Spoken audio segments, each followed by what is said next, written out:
Professor Anthony Glees appeared on GB News to discuss the importance of building up UK defences, as he admitted, "We look weak." GB News aired a controversial conscription debate on Thursday, February 20th, as one guest discussed the very real threats for Britain.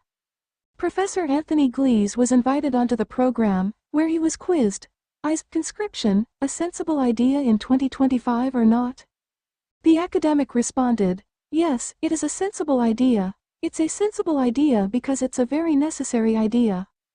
People have got to understand, actually, I think they do understand, after all the mad things President Trump has been saying in recent hours, that we face a very real threat in Europe and in this country from conventional Russian aggression." Making it clear that he wasn't talking about the nuclear arsenal, Glees added, "We're not talking about our nuclear force, which is very important, a very important deterrent, but the next war in Europe is not going to be about nuclear weapons. It's going to be about conventional forces, which is what we are seeing in Ukraine. We don't have enough soldiers. Some people say there are only about 45,000 troops we have in this country. We don't have enough defenses. We don't have the correct anti-ballistic missile systems, a drone dome system in this country.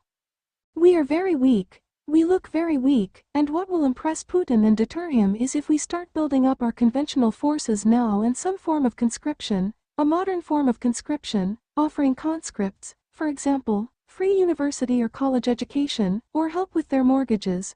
Whatever, to get people to get military training, that would be very good." He went on to suggest, "We could also ask people who have been granted asylum in this free country in recent years to repay their gratitude by signing up. There are 1001 things we can do and we should do them now." Fans online seemed to agree with the sentiment, with one tweeting, "I was completely against conscription, but it is needed. However, if they use conscription to fight someone else's wars and instead do what is in Britain's interests, it won't end well for a government that takes that decision." Someone else argued, "It should not be that we are fighting for a foreign country. Simple. No doubt if people were to refuse it will be 10 years in prison." Another echoed,